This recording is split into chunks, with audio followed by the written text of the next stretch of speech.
What if I told you Jesus came to abolish religion? What if I told you voting Republican really wasn't his mission? What if I told you Republican doesn't automatically mean Christian, and just because you call some people blind doesn't automatically give you vision?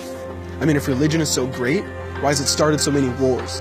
Why does it build huge churches but fails to feed the poor? Tell single moms God doesn't love them if they've ever had a divorce, but in the Old Testament, God actually calls religious people whores. Religion might preach grace, but another thing they practice, tend to ridicule God's people. They did it to John the Baptist. They can't fix their problems, and so they just mask it, not realizing religion's like spraying perfume on a casket. See, the problem with religion is it never gets to the core. It's just behavior modification, like a long list of chores. Like, let's dress up the outside, make it look nice and neat. But it's funny, that's what they used to do to mummies while the corpse rots underneath. Now I ain't judging, I'm just saying, quit putting on a fake look. Because there's a problem if people only know that you're a Christian by your Facebook. I mean, in every other aspect of life, you know that logic's unworthy.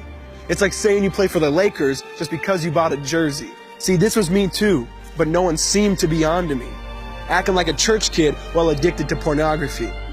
See, on Sunday I'd go to church, but Saturday getting faded, acting if I was simply created to just have sex and get wasted. See, I spent my whole life building this facade of neatness, but now that I know Jesus, I boast in my weakness. Because if grace is water, then the church should be an ocean. It's not a museum for good people, it's a hospital for the broken. Which means I don't have to hide my failure, I don't have to hide my sin. Because it doesn't depend on me, it depends on Him. See, because when I was God's enemy, and certainly not a fan, He looked down and said, I want that man. Which is why Jesus hated religion, and for it He called them fools. Don't you see so much better than just following some rules? Now let me clarify. I love the church, I love the Bible, and yes, I believe in sin. But if Jesus came to your church, would they actually let Him in? See, remember He was called a glutton and a drunkard by religious men. But the Son of God never supports self-righteousness, not now, not then. Now back to the point, one thing is vital to mention. How Jesus and religion are on opposite spectrums. See, one's the work of God, but one's a man-made invention. See, one is the cure, but the other's the infection. See, because religion says do, Jesus says done. Religion says slave, Jesus says son. Religion puts you in bondage, while Jesus sets you free. Religion makes you blind, but Jesus makes you see. And that's why religion and Jesus are two different clans.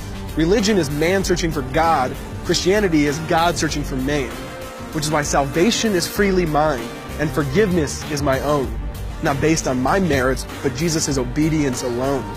Because He took the crown of thorns and the blood dripped down His face. He took what we all deserve. I guess that's why you call it grace. And while being murdered, He yelled, Father, forgive them. They know not what they do. Because when He was dangling on that cross, He was thinking of you. And He absorbed all your sin and He buried it in the tomb, which is why I'm kneeling at the cross saying, come on, there's room.